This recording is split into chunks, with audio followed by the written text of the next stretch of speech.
អ្នកបាទប៉ុន្តែខព្រះគម្ពីរនេះមិនត្រូវបានចូលមកអធិប្បាយថ្ងៃនេះទេបាទគាត់អានច្រឡំមិនដឹងថាខ្ញុំផ្ញើមេសេចគាត់ច្រឡំឬក៏គាត់អានច្រឡំគេខព្រះគម្ពីរដែលយើងត្រូវអធិប្បាយនៅថ្ងៃនេះនៅក្នុងព្រះគម្ពីរម៉ាថាយជំពូក6ខ25ដល់ខ34បរិជ្ជសារបាទនៅថ្ងៃនេះមានចំណងជើងថា3កុំថាជាមួយខ្ញុំ3កុំ3កុំ2ធ្វើម្ដងទៀត3កុំ2ធ្វើអូខេតាមរយៈបរិជ្ជសារនេះលោកអ្នកបងប្អូននឹងដឹងកាន់តែច្បាស់ថាតើអ្វីខ្លះដែលអ្នកបងប្អូនកុំធ្វើបាទកុំប្រព្រឹត្តបាទដែលនាំឲ្យជីវិតយើងធ្លាក់ទៅក្នុងហានិភ័យមហន្តរាយខុសប្រហារតីរបស់ព្រះហើយអ្វីខ្លះដែលអ្នកគួរធ្វើគ្រប់ទាំងអស់គឺមាននៅក្នុងព្រះបន្ទូលរបស់ផងព្រះដ៏ជាអម្ចាស់បាទចឹងសង្គមថាបរិជ្ជសារនេះនឹងបានកំសាន្តចិត្តលើកទឹកចិត្តដល់ពុកម៉ែបងប្អូនប្រុសស្រីពួកជំនុំបាទនៅក្នុងថ្ងៃនេះសូមស្ដាប់ដោយយកចិត្តទុកដាក់ផងដែរបើព្រះមានបន្ទូលស្ដាប់អត់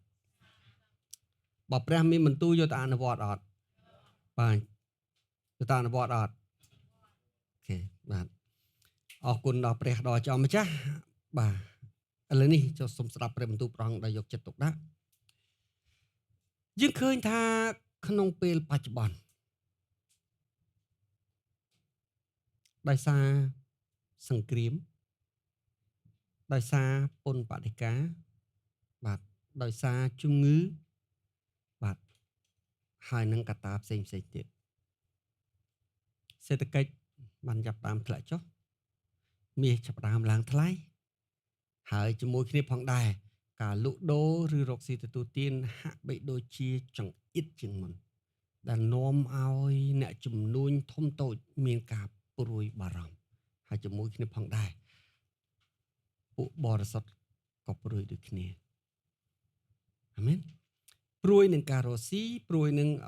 បាទការប្រកបមុខរបរប៉ុន្តែខ្ញុំឃើញខ្ញុំតែងសង្ឃេនបាទមានអ្នកដែលអត់ព្រួយលោកអ្នកបងដឹងថាអ្នកណាទេសត្វមិនថាសត្វអីទេតាំងពីនៅក្នុងទឹករហូតដល់លើដីរហូតដល់លើមេឃអត់មានណាព្រួយមួយសោះហើយមិនមែនមានន័យថាវាអត់ចេះទទួលទានទេវាទទួលទានដូចយើងដែរតាសត្វស្លាបក៏វាត្រូវការម្ហូបបាទសត្វពាហនៈក៏វាត្រូវការស្មៅបាទត្រីនៅក្នុងសមុទ្រក៏វាត្រូវការអាហារប៉ុន្តែខ្ញុំឆ្ងល់ថាវាដូចអត់ដែលបារម្ភនឹងសេដ្ឋកិច្ចធ្លាក់ឬឡើងសោះហើយវាក៏មិនដែលភ័យផងអាមែនបាទព្រះគម្ពីរបានប្រាប់ថានៅពេលដែលវាខ្វះវាសុំអាហារពីព្រះយេហូវ៉ាព្រះគម្ពីរប្រាប់ថាវាសុំមិនមែនអត់សុំទេត្រូវអត់ហើយទ្រង់ក៏ប្រទានឲ្យវាមិនមែនអត់ទេវាមានវាមិនមែនរកបានគ្រប់ពេលទេវាមិនមែនមានបរិភពគ្រប់ពេលទេក៏ប៉ុន្តែព្រះគម្ពីរប្រាប់ថាពេលខ្លះវាក៏អត់ដែរពេលខ្លះវាក៏រត់បានដែរប៉ុន្តែនៅពេលដែលវាហាមាត់សុំព្រះឲ្យវានេះជាគោលការណ៍របស់ព្រះគម្ពីរបាទនោះមានន័យថាគ្រប់ទាំងសត្វទាំងឡាយដឹងថាអ្នកណាជាអ្នកបង្កើតវាហើយអ្នកណាជាអ្នកប្រទានអាហារមិនមែនបញ្ហាសេដ្ឋកិច្ចទេមិនមែនបញ្ហានយោបាយទេមិនមែនបញ្ហាអ្នកណាទាំងអស់បាទពីព្រោះអ្វីទាំងអស់អាចនឹងផ្លាស់ប្ដូរក៏ប៉ុន្តែអ្នកដែលបង្កើតវាគឺអ្នកដែលប្រទានអាហារដល់វាមិនដែលផ្លាស់ប្ដូរនៅឡើយអាមែនឬអត់នេះជាការពិតបើសិនជាលោកអ្នកបងប្អូនបាទមើលឃើញថាមានសត្វណាមួយព្រួយបារម្ភហើយប្រាប់ខ្ញុំផងបើវាត្អូញប្រាប់លោកអ្នកថាខ្ញុំដូចព្រួយសេដ្ឋកិច្ចដូចបញ្ហាសេដ្ឋកិច្ចដល់ហើយប្រាប់ខ្ញុំផងបាទខ្ញុំចង់ដឹងប៉ុន្តែតាមពិតអ្នកដែលព្រួយគឺមានតែមនុស្សប៉ុណ្ណោះប៉ុន្តែភាពខុសគ្នាទៅវិញបើប្រៀបធៀបគ្រប់ទាំងសត្វទាំងអស់ព្រះមិនបានបង្កើតវាឲ្យដូចជារូបព្រះទេហើយក៏បានមិនបានបង្កើតវាឲ្យចំនឹងរូបព្រះដែរបាទមានអ្នកបើកសម្ដែងខ្លះគេថាឃើញសត្វរបស់គេ បាទទៅឋានសួគ៌ពីព្រោះនៅពេលដែលព្រះឲ្យគេទៅឋានសួគ៌គេឃើញសត្វគេនៅឋានសួគ៌បាទខ្ញុំមិនថាគាត់ខុសទេប៉ុន្តែខ្ញុំរកខព្រះគម្ពីរអត់ឃើញទេថាសត្វមានព្រលឹងដែលសត្វដែលនៅលើផែនដីហើយគឺជាសត្វមួយទៀតខ្ញុំជឿថាសត្វនៅឋានសួគ៌មាន 100% បាទក៏ប៉ុន្តែអ្វីដែលខ្ញុំជឿគឺសត្វនៅឋានសួគ៌ផ្សេងពីសត្វនៅលើផែនដីមានន័យថាមិនមែនព្រលឹងសត្វនៅលើផែនដីស្លាប់ទៅហើយទៅនៅឋានសួគ៌ទេព្រះបង្កើតសត្វនៅផែនដីផ្សេងព្រះបង្កើតសត្វនៅឋានសួគ៌ផ្សេងបាទក៏ប៉ុន្តែ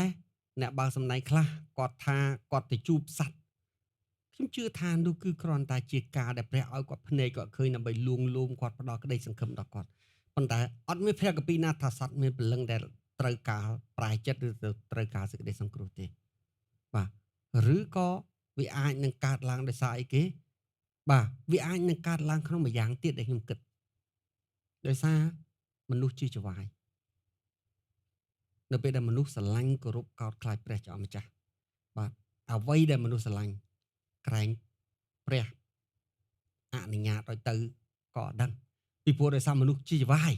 អញ្ចឹងការសម្រេចទាំងអស់ជារបស់ផងមនុស្សតាមរយៈក្តីស្រឡាញ់ការគោរពកោតខ្លាចរបស់ផងមនុស្សគេលោព្រះអនុញ្ញាតឲ្យអ្វីៗទាំងអស់ដែលស្ថិតនៅក្រោមមនុស្សដែលជាក្តីស្រឡាញ់របស់មនុស្សទៅដែរគឺយើងអត់ដឹងប៉ុន្តែនេះជាការស្មានរបស់យើងបាទតែអ្វីដែលខ្ញុំចង់សង្កត់ធ្ងន់ព្រះមិនបានបង្កើតសត្វទាំងឡាយឲ្យដូចជារូបของព្រះអង្គឡើយអាមែនបាទជាមួយគ្នាផងដែរយ៉ាងម៉េចបាទប៉ុន្តែព្រះបង្កើតមនុស្សឲ្យដូចជារូបអង្គព្រះបាទហើយព្រះក៏មិនបានមកស្លាប់ដើម្បីជំនួសសត្វដែរឬធម្មជាតិទាំងឡាយដែរព្រះមកស្លាប់ជំនួសមនុស្សបាទគិតហើយគិតទៀតយើងឃើញថាមនុស្សអស្ចារ្យមនុស្សវិសេសមនុស្សប្រសើរលើសជាងអ្វីទាំងអស់បាទបើអញ្ចឹងហេតុអីមនុស្សត្រូវព្រួយបារម្ភហេតុអីមនុស្សត្រូវភ័យពីព្រោះព្រះគម្ពីរបានប្រាប់ថាអញ្ចេះបានប្រាប់ថាចូលមើលពីសត្វស្លាបវាអត់សាបព្រោះស្រាវរវៃប៉ុន្តែព្រះចិញ្ចឹមវាព្រះគម្ពីរប្រាប់ព្រះចិញ្ចឹមបាទនៅក្នុងជំពូកម៉ាថាយជំពូក6បាទនេះគឺជាការអានប្រចាំថ្ងៃរបស់ខ្ញុំបាទនៅក្នុងចាប់ពីខ24ចាប់ពីខ25ព្រះជាម្ចាស់មានបន្ទូលថាម៉េចមានរឿងបាទខ្ញុំអានជូនឡើងវិញដោយសារតែយើងអត់បានអានអំបញ្ញមិញមុននេះបាទហើយបន្ទាប់មកដើម្បីកុំឲ្យពេលខ្ញុំច្បិចយកខនីមួយៗលោកអ្នកបងប្អូនអត់បានយល់បាទខ្ញុំអានពីខ24សោះគ្មានអ្នកណាអាចនឹងបំរើចៅហ្វាយ2អ្នកបានទេត្បិតអ្នកនោះនឹងស្អប់មួយហើយស្រឡាញ់មួយឬស្មោះត្រង់នឹងមួយហើយមើលងាយមួយអ្នករាល់គ្នាពុំអាចនឹងគោរពដល់ព្រះនិងទ្រព្យសម្បត្តិផងបានទេបាទដោយហេតុនេះបានជាខ្ញុំប្រាប់អ្នករាល់គ្នាថាកុំឲ្យខ្វល់ខ្វាយនឹងជីវិត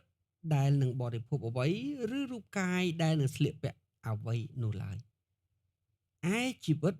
តើមិនវិសេសជាងចំណីអាហារហើយរូបកាយតើមិនវិសេសជាងសម្លៀកបំពាក់ទេឬអីចូលពិចារណាពីសត្វស្លាបនៅលើមេឃវាមិនបានសាបព្រោះមិនច្រូតកាត់ឬប្រមូលដាក់ក្នុងជង្រុកផងតែព្រះវរបិតានៃអ្នកដែលគង់នៅស្ថានសួគ៌ទ្រង់ចិញ្ចឹមវាឯអ្នករាល់គ្នាតើគ្មានតម្លៃលើសជាងសត្វទាំងនោះទេឬអីចុះនៅក្នុងពួកអ្នករាល់គ្នាតើមានអ្នកណាដែលអាចនឹងបន្ថែមកម្ពស់មួយហាត់ដោយសារសេចក្តីខ្វល់ខ្វាយបានឬទេហើយពីដំណើរសម្លៀកបំពាក់តើអ្នករាល់គ្នាខំខ្វល់ខ្វាយធ្វើអ្វីចូលរំពឹងគិតតែពីផ្កាឈូកនៅក្នុងបឹងដែលវាដុះជាយ៉ាងដូចម្ដេចគឺវាមិននឿយហត់នឹងធ្វើការឬស្រាវរវៃទេតែខ្ញុំប្រាប់អ្នករាល់គ្នាថាសំបីតែលួងសាឡមូនក្នុងគ្រាដែលមានគ្រប់ទាំងសេចក្តីរុងរឿងរបស់ទ្រង់នោះទ្រង់មិនបានតែងអង្គដូចជាផ្កាមួយនោះផង រីឯតេញជាតិដែលដុះនៅវាលក្នុងថ្ងៃនេះហើយថ្ងៃស្អែកត្រូវគេដុតនៅជាងក្រានបើព្រះទ្រង់តុបតែងស្មៅយ៉ាងដូចនេះនោះ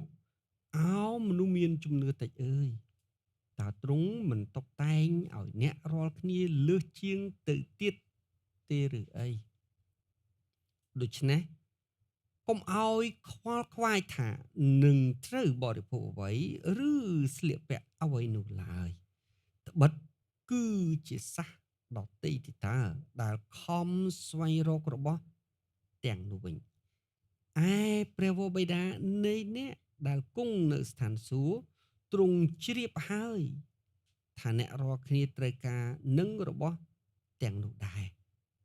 ចូលស្វែងរកនគរនិងសេចក្តីសុចរិតនៃព្រះជាមុនសិនទើបគ្រប់របស់ទាំងនោះនឹងបានប្រទានមកអ្នករាល់គ្នាថែមទៀតផងដូច្នេះកុំឲ្យខ្វល់ខ្វាយនឹងថ្ងៃស្អែកឡើយពីព្រោះថ្ងៃស្អែកនឹងខ្វល់ខ្វាយចំពោះការរបស់ថ្ងៃនោះឯងសេចក្តីលំបាកនៅថ្ងៃណានោះគឺលំមត្រឹមថ្ងៃនោះហើយព្រះបន្ទូលនេះគឺជាផ្នែកមួយនៃព្រះបន្ទូលបង្រៀននៅលើភ្នំគឺជាការបើកឆាកនៃពន្ធកិច្ចហើយព្រះបន្ទូលដែលយើងបានអាន in the middle នៅចំកណ្ដាលនៃ Sermon of the Mount បាទព្រះជាម្ចាស់បានមានបន្ទូលយ៉ាងផ្អែមពីរោះបាទដើម្បីកំសាន្តចិត្តលើកទឹកចិត្តរបស់ផងប្រងនៅក្នុងការបង្រៀនរបស់ផងប្រងបានប្រាប់ថាហេតុអ្វីបានជាប្រជារាស្ត្ររបស់ផងព្រះខ្វល់ខ្វាយ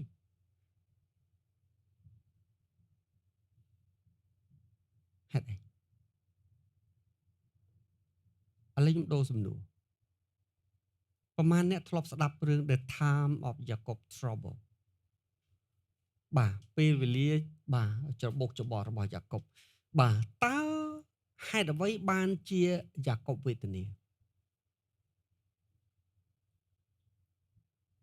ហេតុអីអ្នកដតីអត់វេទនាតែយ៉ាកុបពីព្រោះអ្នកដតីមានប្រពន្ធតែមួយតែយ៉ាកុបមានប្រពន្ធពីរទុកអ្វីមិនស្មើទុងប្រពន្ធពីរធ្លាប់ឮវាហ្នឹងឯងសមុទ្រគាត់ត្អូញត្អែប្រាប់ថាប្រពន្ធពីរវេទនាណាអាមែនត្រូវអត់យ៉ាកុបលោកគ្រូអត់ណាធនាលបានបញ្ជាក់បន្ថែមនៅក្នុងសេចក្តីបង្រៀនគាត់បាទថាម៉េចយ៉ាកុប7ឆ្នាំដំបូងអត់វេទនាទេតែគាត់វេទនា7ឆ្នាំក្រោយពីព្រោះហេតុអីពីព្រោះគាត់ប្រើពលកម្មគាត់ដើម្បីនឹង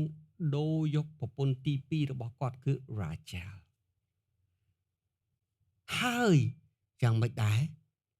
ឪពុកក្មេករបស់ផងគាត់បានប្រើពេល7ឆ្នាំដើម្បីអីគេចង់ដាក់អន្ទាក់គាត់ពីព្រោះដឹងថាយ៉ាកុបមានពរបាទហើយរាល់ពេលដែលយ៉ាកុបខ្វៀលហ្វូងសត្វគាត់ក៏ចម្រើនឡើងដូច្នេះហើយបាទឪពុកក្មេកបានប្រើគ្រប់ល្បិចទាំងអស់ដើម្បីដាក់អន្ទាក់គាត់ពីព្រោះចង់ចាប់គាត់ធ្វើជាអ្នកគង្វាលហ្វូងសត្វគេជារៀងរហូតហើយនោះឯងជាសេចក្តីវេទនារបស់ផងគាត់បាទដោយព្រោះអីគេដោយព្រោះតែគាត់មានប្រពន្ធពីរបើមានតែប្រពន្ធមួយមិនបញ្ហាឡើយត្រូវឬអត់បាទព្រះជាម្ចាស់ដូចគ្នាព្រះអង្គថាបជារាស្ត្រដែលខ្វល់ខ្វាយសិតតែជារាស្ត្រដែលមានប្រពន្ធពីរបាទ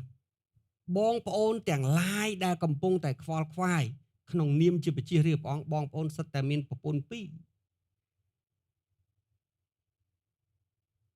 បាទបងប្អូនឯកភាពជាមួយខ្ញុំឬមិនឯកភាពវាមិនមែនជាទស្សនៈរបស់ខ្ញុំទេតែជាទស្សនៈរបស់ព្រះហេតុអីពីព្រោះខ25ព្រះអង្គថាម៉េចគ្មានអ្នកណាបំរើចៅវាយពីរបានទេពីព្រោះហេតុអីពីព្រោះគេមិនអាចរក្សាលោកអ្នកដោយព្រោះព្រះបង្កើតមនុស្សឲ្យដូចជារូបព្រះហើយឲ្យចំរូបព្រះនៅក្នុងចិត្តថ្លើមរបស់ផងមនុស្សស្រឡាញ់បានតែរបស់មួយទេ អាចស្រឡាញ់របស់ផ្សេងទៀតបានតែมันអាចស្មើនឹងរបស់មួយទៀតទេគឺដាច់ខាតត្រូវតែទៀបជាងឬខ្ពស់ជាងពីព្រោះវាជាអត្តចរិតរបស់ព្រះអាមែនបាទព្រះជាព្រះអធិការដែលបង្កើតគ្រប់របស់ទាំងអស់បាទព្រះអង្គទោះបីជាព្រះអង្គពេញដោយក្តីស្រឡាញ់ក្នុងគ្រប់របស់ទាំងអស់បាទក៏ប៉ុន្តែព្រះមិនដែលស្រឡាញ់របស់ទាំងអស់ស្មើគ្នាទេព្រះអង្គស្រឡាញ់របស់ទាំងអស់ទៅតាមរបស់វាប៉ុន្តែយ៉ាងម៉េចដែរក៏ប៉ុន្តែព្រះអង្គស្រឡាញ់មនុស្សលើសជាងអ្វីទាំងអស់ហើយស្រឡាញ់មនុស្សខ្ពស់ជាងគេដូច្នេះហើយបានជាព្រះអង្គព្រមលះចោលឋានសួគ៌សេរីល្អមក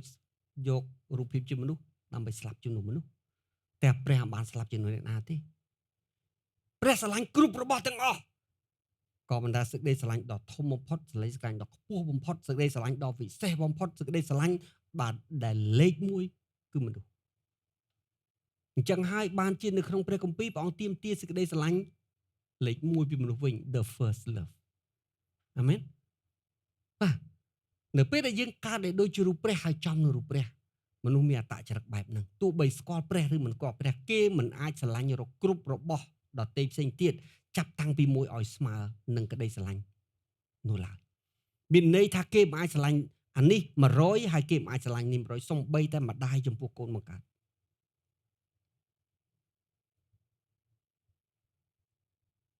វាជាការពិតអ្នកអាចស្រឡាញ់របស់ជាច្រើនបានក៏ប៉ុន្តែក្នុងចំណោមរបស់ទាំងអស់នោះពិតប្រកបជាមានមួយដែលខ្ពស់ជាងគេដាច់ជាងគេអស្ចារ្យជាងគេវិសេសជាងគេកុំមកនិយាយជាមួយខ្ញុំថាអូខ្ញុំស្រឡាញ់ស្មើគ្នាវាគ្រាន់តែជាទ្រឹស្ដីហើយនឹងវប្បធម៌បាវោហាស័ព្ទទេប៉ុន្តែទឹកចិត្តអត់អាចទៅចិត្តពីព្រោះដើមកំណើតមនុស្សមកវាអត់អាចអញ្ចឹងរួចទៅហើយអញ្ចឹងហើយបានជាព្រះជាម្ចាស់មានបន្ទូលថាយើងក៏មិនអាចស្រឡាញ់ព្រះហើយស្រឡាញ់លោកីផងបានដែរព្រះគឺជាប្រពន្ធមួយលោកីគឺជាប្រពន្ធមួយទៀតព្រះជាស្វាមីមួយហើយលោកីគឺជាស្វាមីមួយទៀតហើយក្តីព្រួយបារម្ភរបស់ផងអ្នកគឺអ្នកចង់អោបទាំងពីរអ្នកចង់អោបទាំងពីរអាមែនបាទនៅពេលអ្នកអោបទាំងពីរនោះហើយដែលអ្នកវេទនា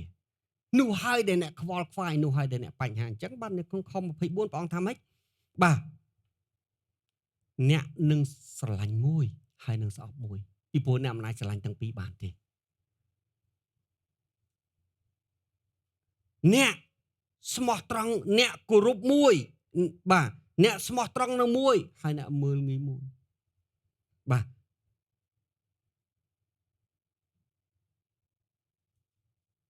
នេះគឺជាអ្វីដែលព្រះគម្ពីរប្រាប់បាទហើយដូច្នេះហើយបានជាអីគេនៅពេលដែលប្រជារាស្ត្រប្រុសស្រីទាំងឡាយណាព្យាយាមស្រឡាញ់ព្រះផងខ្ញុំចង់ស្រឡាញ់ព្រះអស់ពីចិត្តតែខ្ញុំចង់ស្រឡាញ់លោកីអស់ពីចិត្តដែរបាទហើយនៅពេលដែលគេស្រឡាញ់ព្រះផងស្រឡាញ់លោកីផងបាទហើយគេចង់បានទាំងពីរក្នុងពេលតែមួយបាទ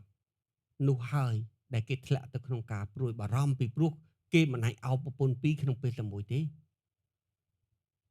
លោកអ្នកបងប្អូនអាចនឹងយកលោកីហើយបោះព្រះចោលឬអាចយកព្រះបោះលោកីចោលពីព្រោះព្រះគម្ពីរបានប្រាប់ថាម៉េចខ្ញុំអានជូនឡើងវិញនៅក្នុងខ24គ្មានអ្នកណាអាចនឹងបំរើចៅវាយពីរបានទេត្បិតអ្នកនោះនឹងសោបមួយហើយស្រឡាញ់មួយស្មោះត្រង់នឹងមួយហើយមើលងាយមួយអ្នករាល់គ្នាក៏ពុំអាចនឹងគោរពដល់ព្រះហើយនឹងទ្រព្យសម្បត្តិផងបានទេត្រូវឬអត់បាទព្រះអង្គរាប់ជាចវាយតែខ្ញុំរាប់ជាប្រពន្ធបាទសូម្បីតែក្នុងចវាយនៅក្នុង office យើងក៏យើងមិនអាចគោរពទាំងពីរបានក្នុងពេលតែមួយទេប្រកាសជាមួយធ្ងន់ជាងមួយបាទតែបើយើងថា God first and the world second អូខេព្រះជាលេខ1លោកីលេខ2ឬបន្តបន្សំព្រះ ខ្ញុំត្រូវការលោកីខ្ញុំត្រូវការតែលោកីមិនអាចទី1ទេសម្រាប់ខ្ញុំអូខេតែបើលោកអ្នកបងប្អូនព្យាយាមព្រះ God the first and the world the first បាទ spiritual the first physical up បាទ physical the first បាទយកទាំងពីរទៅដាក់ក្នុងតំណែងលេខ1ទាំងពីរ nothing សំបីតែក្នុងកីឡាក៏មានតែលេខ1តែម្នាក់ដែរអាមែននេះគឺជាបញ្ហាចឹងគ្រប់ទាំងការព្រួយបារម្ភរបស់អ្នកត្រូវទទួលស្គាល់ថាអ្នកកំពុងតែប្រទាញប្រទង់រវាងព្រះនិងលោកីហើយអ្នកកំពុងតែចង់ balance ឲ្យវាស្មើគ្នាខ្ញុំមិនថាបាទបើសិនជាលោកអ្នកបងប្អូនស្រឡាញ់លោកីដាច់ហើយទុកព្រះជាលេខ2បាទប្រហែលជាលោកអ្នកបងប្អូនអាចធូរស្រាលជាតិតែបើលោកអ្នកបងប្អូនបាទស្រឡាញ់ព្រះឲ្យដាច់ហើយស្រឡាញ់លោកីបាទបន្តបន្សំគឺប្រសើរបំផុតតែបើអ្វីដែលមិនប្រសើរបំផុតគឺលោកអ្នកបងប្អូនចង់យកទាំងពីរទៅដាក់លើក្នុងជីងក្នុងតំណែងលេខ1ទាំងពីរវាទៅមិនរួចព្រះអត់បានឲ្យអ្នកស្អប់លោកីទេពីព្រោះព្រះបង្កើតអ្នកមកក្នុងលោកីព្រះទុកជីវិតឲ្យអ្នកនៅរស់បើព្រះឲ្យអ្នកស្អប់លោកីប្រហែលជាពេលអ្នកថ្វាយខ្លួនព្រះអង្គដកអ្នកចេញបាត់ហើយតែអត់ទេព្រះអត់បានឲ្យអ្នកស្អប់លោកីទេតែព្រះមិនឲ្យអ្នកយកលោកីជាធំពីព្រោះអ្នកជាអ្នកដំណើរសាកគិតពិចារណាហេតុអីហើយយើងថាព្រះមិនព្រួយបារម្ភពីខ្ញុំព្រះមិនខ្វល់ខ្វាយពីខ្ញុំព្រះមិនបាទស្រឡាញ់ខ្ញុំសោះលោកអ្នកបាទគ្មានអ្នកណាស្រឡាញ់គ្មានអ្នកណាខ្វល់ខ្វាយពីអ្នកជាងព្រះជាម្ចាស់បានឡើយបាទសូមចងចាំព្រះដឹងយ៉ាងច្បាស់ថាបើអ្នកយកលោកីជាធំហើយយកលោកីធ្វើជាព្រះធ្វើជាលំនៅអចិន្ត្រៃយ៍អ្នកនឹងមិនអាចទៅជួបព្រះព្រះហើយមិនអាចទៅយកឋានសួគ៌ធ្វើជាលំនៅអចិន្ត្រៃយ៍បានទេហើយព្រះដឹងថាលោកីវានឹងសោះសូន្យកាលពីថ្ងៃសៅរ៍កន្លងទៅយើងបានលឺតែម្នេះបាទ someday បាទ nuclear holocaust will happen បាទគ្រោះមហន្តរាយដោយសារនុយក្លេអ៊ែរវានឹងកើតឡើងអ្វីទាំងអស់វានឹងត្រូវបំផ្លាញទៅលោកអ្នកនុយក្លេអ៊ែរដែលមាននាពេលបច្ចុប្បន្នវាអាចកំទេចផែនដីបានដល់100ដងមិនមែនម្ដងទេ100ដងឥឡូវនេះដោយសារផុតកិច្ចសន្យាហត្ថលេខានុយក្លេអ៊ែរបាទនុយក្លេអ៊ែរគ្មានអ្នកណាគ្រប់គ្រងទេគេនឹងធ្វើបានស្អីចិត្តបាទនេះការពិតថ្មីនេះគេកំពុងតែខ្លាចនៅអាវុធមួយយ៉ាងដែលរុស្ស៊ីធ្វើបាននុយក្លេអ៊ែរហើយប្រើធម្មពលនុយក្លេអ៊ែរចម្រាក់ជំរុញទៀតបាទក្របនោះមិនចេះអស់ឥន្ធនៈឡើយពីព្រោះវាប្រើធម្មពលនុយក្លេអ៊ែរហើយវាមិនត្រូវការមនុស្សបាញ់ជាទេជា smart បាទ anti missile នៅពេលដែលវាបាញ់ចុះទៅក្នុងបាតសមុទ្រវាដើរមកពិភពលោកតទៅដល់កន្លែងណាដែលវាចង់បាញ់មកវាបាញ់វាគេចភ្នំវាគេចឧបសគ្គសំឡេងស្ងាត់ចាប់អត់បានបាទហើយវាទៅដល់កន្លែងណាដែលវាចង់កំទេចបានវាកំទេចហើយគ្មានអ្នកណាអាចចាប់សញ្ញាវាបានទេនេះជាអាវុធដែលរុស្ស៊ីអភិវឌ្ឍ20ឆ្នាំជាងជាការពិតអញ្ចឹងហើយបានជាអីគេបាទអ្នកឃើញប៉ុណ្ណឹងអ្នកថាពិបាករស់ប៉ុន្តែលោកីនេះកាន់តែយ៉ាប់ទៅដុនដាប់ទៅបាទហើយថ្ងៃមួយអ្វីទាំងនោះអញ្ចឹងហើយបានជាព្រះរក្សាកន្លែងមួយទៀតសម្រាប់អ្នកគឺឋានសួគ៌ហើយព្រះអង្គចង់ឲ្យអ្នកទៅដល់ទីនោះដោយសុវត្ថិភាពអ្វីគ្រប់យ៉ាងទាំងអស់បំរុងទុកសម្រាប់អ្នកនៅទីនោះបាទអញ្ចឹងហើយបានជាអីគេព្រះនៅលើផែនដីនេះព្រះឲ្យអ្នករៀនស្គាល់ព្រះឲ្យអ្នកទទួលស្គាល់ថាខ្លួនជាអ្នកដំណើរហើយរស់ត្រឹមតែមកសំលមមសម្រាប់ធ្វើមន្តលថ្វាយព្រះប៉ុណ្ណោះបាទបេសកកម្មដ៏ធំរបស់អ្នកនៅលើផែនដីដែលព្រះទុកឲ្យអ្នករស់មិនមែនដើម្បីធ្វើរឿងល្បីទេគឺដើម្បីឲ្យនាំមនុស្សថ្វាយព្រះ នោះជាបេសកកម្មរបស់មកនេះមិនរឿងផ្សេងទេបាទអាមែនក៏ប៉ុន្តែនៅពេលដែលអ្នករឿងដែលព្រះរៀបចំរឿងធំរឿងដែលព្រះបំរុងផែនការដ៏អស្ចារ្យរបស់ព្រះអ្នកបែរទៅជាមិនខ្វល់ហើយអ្នកខ្វល់តែរឿងបណ្ដោះអាសន្នអ្នកខ្វល់តែរឿងខ្វល់ខ្វាយអ្នកខ្វល់តែរឿងបាទយ៉ាងមិនដែររឿងនៅជុំវិញខ្លួនដូចជាមនុស្សដទៃផ្សេងទៀតដែលគេអត់ស្គាល់សេចក្តីពិតផងដែរបាទនៅពេលនោះហើយដែលអ្នកបាទធ្លាក់ចុះទៅក្នុងការព្រួយបារម្ភខ្ញុំមកជម្រាបភាសាទៀតបើអ្នកយកព្រះជាលេខ1ហើយលោកីជាលេខ2មិនពិបាកទេបាទហើយបើអ្នកយកលោកីជាលេខ1ហើយព្រះជាលេខ2ក៏មិនពិបាកដែរក៏ប៉ុន្តែអ្នកដែលលំបាកបំផុតគឺអ្នកចង់ថ្លឹងរវាងលោកីនិងព្រះឲ្យស្មើគ្នាចង់យកមកធ្វើជាវាយក្នុងតំណែងតែមួយដូចគ្នាបាទនេះគឺជាការលំបាករបស់អ្នកអាមែនអញ្ចឹងហើយបានជាព្រះជាម្ចាស់មានបន្ទូលហើយព្រះអង្គថាម៉េចដោយហេតុនោះបានជាខ្ញុំប្រាប់អ្នករាល់គ្នាថាបាទតើ3កុំ3ឯខ្លះនៅក្នុងខ25ព្រះប្រាប់ថាកុំទី1កុំឲ្យខ្វល់ខ្វាយនឹងជីវិតនឹងពេកខ25ថាម៉េចកុំឲ្យខ្វល់ខ្វាយនឹងជីវិតបាទដែលនឹងបរិភោគអ្វីឬរូបកាយដែលនឹងស្លៀកពាក់អ្វីនោះឡើយនេះជាកុំទី1បាទព្រះអង្គថាម៉េចឯជីវិតតើមិនវាសេះជាងអាហារបាទហើយរូបកាយតើមិនវាសេះជាងសម្លៀកបំពាក់ទេឬអីអាមែនព្រះអង្គថាអ្វីដែលអស្ចារ្យជាងគេគឺជីវិតមានមនុស្សច្រើនណាស់បាទដែលអីគេដែលគេមានអាហារពោពេញនៅលើតុក៏ប៉ុន្តែជីវិតរបស់ផងគេអត់ប្រសើរទេហេតុអីគេបានត្រឹមសម្លឹងមើលគេបានស្រង់ក្លិនក៏ប៉ុន្តែគេអត់អាចទទួលទានបានទេបាទគេមានជំងឺប្រចាំកាយ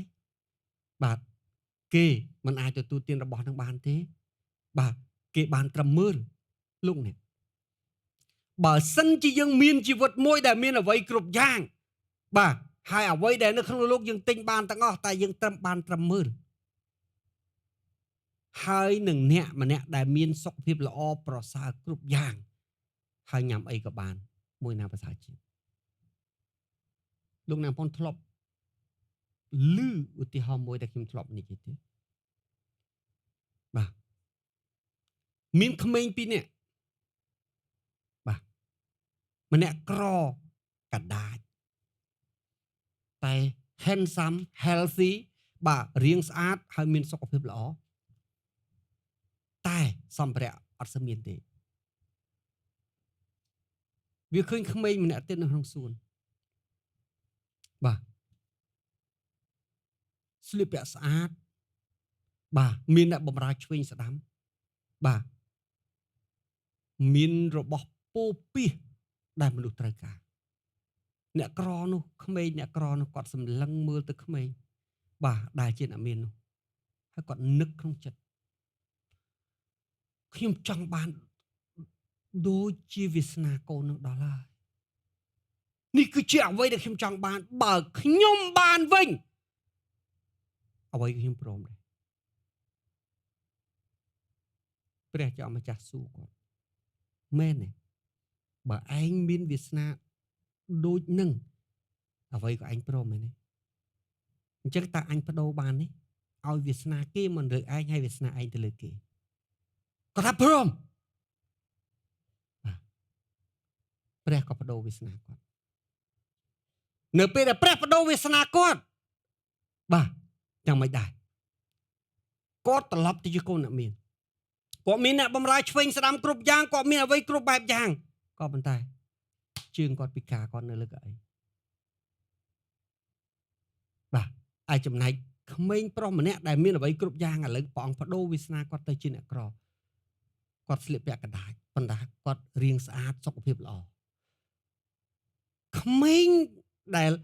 អាចឈរបានអាចលោតរាំបានវាហក់ផងវាកឆេងផងវាអត់ខ្វល់ពីទ្រព្យសម្បត្តិវាអត់ខ្វល់ពីអ្នកបម្រើវាអត់ខ្វល់ពីធនធានវាលោតផងវាកឆេងផងពីវាមានសេរីភាពវាមានសុខភាពល្អវាចង់ទៅណាក៏បានក៏ប៉ុន្តែក្មេងម្នាក់ទៀតដែលគាត់ចង់បានដូចគេដែរ ទីបញ្ចប់យ៉ាងម៉េចគាត់នៅលើកៅអីគាត់អាចទៅណាបានទៅណាគាត់ត្រូវការជំនួយគាត់ត្រូវការគេរុញនៅពេលនោះបានគឺគាត់ចាប់ផ្ដើមយល់ថាអូជីវិតទើបពិសេសបាទមានសុខភាពល្អទើបអស្ចារ្យមានដៃជើងមាំមួននោះគឺជាព្រះពររបស់ព្រះជាម្ចាស់ដែលពិសេសលើជាងអ្វីទាំងអស់លោកអ្នកបើលោកអ្នកមានបងប្អូនសាច់ញាតិនៅមន្ទីរពេទ្យលោកអ្នកបងប្អូនមានឱកាសទៅពេទ្យលោកអ្នកបងប្អូននឹងឃើញអីខ្លះនៅមន្ទីរពេទ្យខ្ញុំធ្លាប់ម្ដងខ្ញុំវះពវៀនជូនបងប្អូនខ្ញុំទៅវះពវៀនដល់ថ្ងៃមកយប់ទល់ភ្លឺពីគ្រោះថ្នាក់ស្រាចរពេទ្យនៅក្នុងភ្នំពេញអស់ពេញអស់រហូតដល់អីគេរហូតដល់គេដាក់ត្រង់ការហើយដាក់នៅតាមហ្នឹងពីព្រោះវាអត់មានកន្ទប់ចូលដូច្នេះគេយកទៅដល់ពេទ្យហើយគេដាក់នៅដង្ហែតាមផ្លូវដើរទៅបាទរងចាំវិញលោកអ្នកបងប្អូននៅថាសង្គ្រាមខ្មែរថៃបាទក្រៅពីការព្រួយបារម្ភសេដ្ឋកិច្ចនិងទឹកដីមនុស្សជាទូទៅព្រួយបារម្ភពីអីអត់ដឹងទៅពេទ្យណាពីព្រោះគេមុនពេលឆ្លោះទាស់ទែងគេគិតថាបើសិនជាបាទទៅអ្នកទៅពេទ្យថៃនេះខ្ញុំនិយាយសម្រាប់អ្នកដែលមានលុយទៅពេទ្យបរទេសគេថាអូទៅពេទ្យថៃជាមួយជាពីរដល់ពេលឆ្លោះមួយថៃអត់អាចទៅពេទ្យថៃត្រូវពេទ្យថៃប្រកាសថាអត់ទទួលស្គាល់អត់ទទួលភ្ញៀវបាទខ្មែរតទៅទៀតគេចាប់ផ្ដើមព្រួយបារម្ភខ្ញុំមិនដឹងឈឺទៅពេទ្យណាគេមិនទាន់ឈឺផងគេបារម្ភអត់ហើយអាមែនព្រះយល់ច្បាស់ពីរឿងហ្នឹងព្រះដែលជាអ្នកបង្កើតជីវិតព្រះយល់ច្បាស់ពីជីវិតហើយព្រះអង្គថាជីវិតដែលវិសេសជាងគេបាទដែលវិសេសជាងគេគឺមានកម្លាំងមានសុខភាពល្អបាទមានសេចក្តីសុខសាន្តជីវិតគឺវិសេសលើជាងអ្វីទាំងអស់បើជីវិតអ្នកល្អជីវិតអ្នកប្រសើរជីវិតអ្នកធំវិសេសហើយបាទអ្នកអាចធ្វើដំណើរដើរហើរទៅណាអ្នកអាចញ៉ាំអីក៏បានតើវាមិនវិសេសជាងអាហារពូពាសទេឬអីអាមែន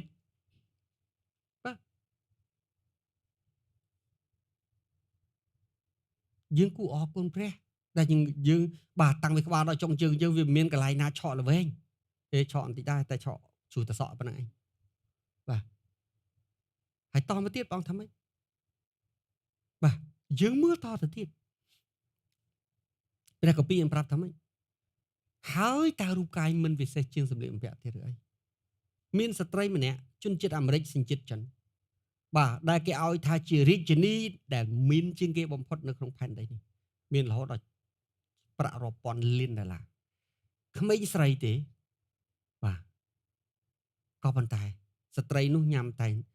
បាទម្ហូបអាហារតាមចាមខ្នល់ហើយស្លៀកសម្លៀកបំពាក់ធម្មតាហើយមានតែប្រមាណកាផ្លេប៉ុណ្្នឹងឯងលើសពីនឹងទៅទៀតបើចង់ទិញអាវ brand ចាំមើលពេលណាវាថោកនៅក្នុងពេលដែលខ្លួនមានលុយជិតជាង 2000 លានដុល្លាររហូតដល់អាមេរិកកាំងឲ្យលេខ1ជាស្ត្រីដែលមានលុយច្រើនជាងគេនៅក្នុងពិភពលោក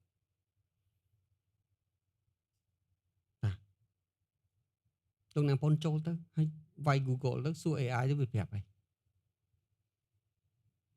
ហ្នឹងមែនក៏ប៉ុន្តែនាងអត់នាងមានលុយមែនតែនាងអត់ចូលមួយលុយទេនាងមានលុយមែនតែនាងដឹងស្គាល់ពីរសជាតិនៃជីវិត make it simple គ្មានអ្នកណាដឹងបាទតលតែគេចុះនៅក្នុងកាសែតសេដ្ឋកិច្ចពិភពលោកបានគេដឹងថានាងមានគ្មានអ្នកដឹងថានាងមានហេតុអីពីព្រោះ too simple សាមញ្ញពេកជាការពិតលោកនេះខ្ញុំធ្លាប់កើតនៅក្នុងពេលវេលាមួយខ្ញុំអត់ទាន់ពិបាកជាងនឹងទេតែខ្ញុំធ្លាប់កើតនៅពេលវេលាមួយដែល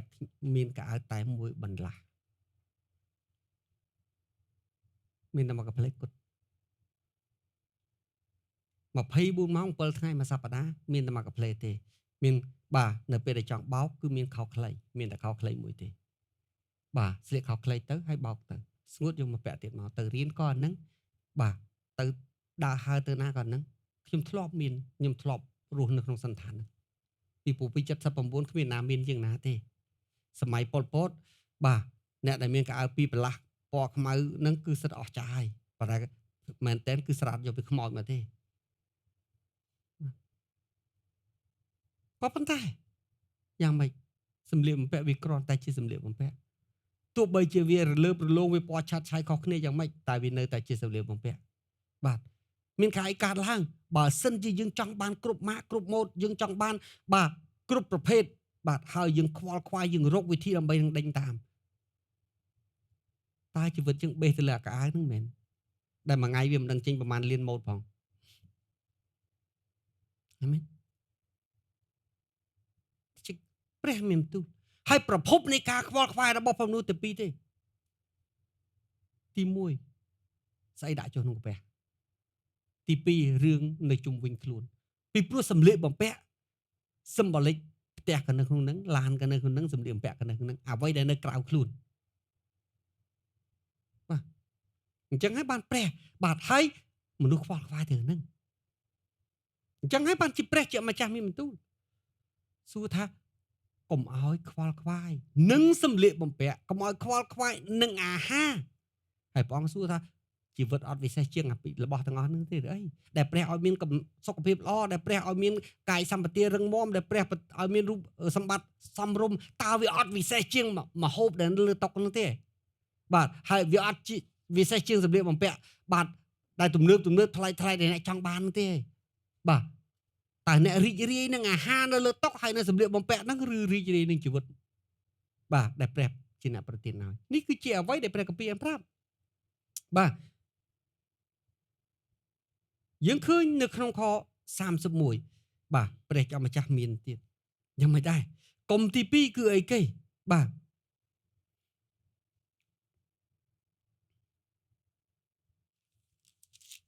នៅក្នុងខ31អមប្រាប់ទៀតថាកុំទី2គឺអីបាទយើងឃើញព្រះគម្ពីរប្រាប់ថាបាទកុំឲ្យខ្វល់ខ្វាយនឹងត្រូវបរិភោគអ្វីឬស្លៀកពាក់អ្វីឡើយទី2ព្រះអង្គនៅតែនិយាយតែដែលរឿងដែលអ្នកខ្វល់ខ្វាយគឺតែរឿងអាហារនិងសម្លៀកបំពាក់តែប៉ុណ្ណោះព្រះអង្គថាកុំឲ្យខ្វល់ខ្វាយបាទហើយព្រះអង្គឲ្យយើងពិចារណាបាទកុំទី1ព្រះអង្គថាម៉េចបាទកុំទី1បាទព្រះអង្គនាំឲ្យយើងធ្វើការពិចារណាហើយកុំទី2ព្រះអង្គនាំឲ្យយើងធ្វើការពិចារណាកុំឲ្យខ្វល់ខ្វាយនឹងបរិភោគអ្វីឬស្លៀកពាក់អ្វីឡើយត្បិតគឺជាសាសដតីទេដែលខំស្វែងរករបស់ទាំងអស់នោះព្រះអង្គថាសាសដតីនេះ symbolic នឹងអត់ជឿ symbolic គ្រប់មនុស្សគ្រប់ពូជជាតិសាសន៍ដែលបន្តមកស្គាល់ព្រះជាម្ចាស់ហេតុអីពីព្រោះគេផ្ដោតទៅលើតែផែនដី value របស់គេការវាស់វែងភាពជោគជ័យរបស់គេគឺជីវិតនៅលើផែនដីបាទគេមានផ្ទះធំទំនងខ្ពស់មានឡានមានវីឡាបាទមានអ្វីគ្រប់បែបយ៉ាងអានឹងឯងគឺជារង្វាន់នៃភាពជោគជ័យរបស់គេតែភាពជោគជ័យរបស់អ្នកមិនមែននឹងទេភាពជោគជ័យរបស់អ្នកគឺនៅពេលដែលបាតជើងអ្នកចូលឋានសួគ៌ហើយអ្នកមានទទួលរង្វាន់ពីព្រះអ្នកពោលសរសើរពីព្រះថាបើប្រពៃល្អហើយស្មោះត្រង់នោះជាភាពជោគជ័យរបស់អ្នកហើយបើអ្នកយ៉ាងមិនដែរអ្នកជាមនុស្សរបស់ឋានសួគ៌អ្នកយករង្វាន់របស់ផែនដីមកវល់ដែរនោះជាបញ្ហារបស់អ្នកអាមែនកុំទី3នៅក្នុងខ34កុំឲ្យខ្វល់ខ្វាយនឹងថ្ងៃស្អែកអញ្ចឹងមនុស្សក្រៅពីខ្វល់ខ្វាយបាទនឹងអាហារទទួលទាននឹងសម្លៀកបំពាក់ហើយមនុស្សខ្វល់ខ្វាយរឿងដែលមិនតមកដល់គេមិនខ្វល់ខ្វាយបច្ចុប្បន្នភាពទេគេខ្វល់ខ្វាយពីអនាគតអាមែន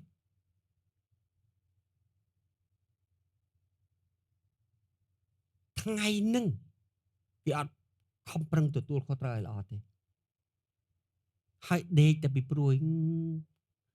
ដឹងស្អែកមិនទេណោះដឹងខានស្អែកមិនទេណោះដឹងខែក្រោយមិនទេណោះ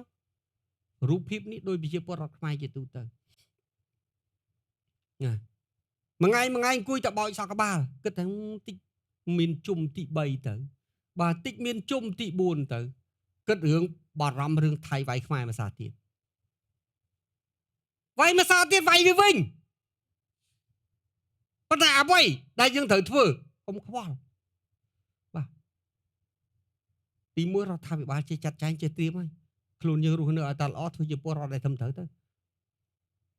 សួរថាបើយើងចេះតែព្រួយក្នុងរឿងដែលមិនទាន់មកដល់បាទតើយើងអាចធ្វើអ្វីបានរឿងដែលត្រូវមកវាគង់តែមកទេព្រះមានបន្ទូលប៉ោចបាទអត់ព្រមស្ដាប់តែស្ដាប់តែព័ត៌មានបាទរដ្ឋាភិបាលនិយាយមិនព្រមស្ដាប់តែស្ដាប់តែពួក influencer ហើយដេកព្រួយបារម្ភ អត់ហ៊ានបោះជំហានទៅរកស៊ីអត់ហ៊ានចេញទៅក្រៅប្រទេសអត់ហ៊ានប្រកបមុខរបរអត់ហ៊ានឲ្យកូនទៅឆ្ងាយ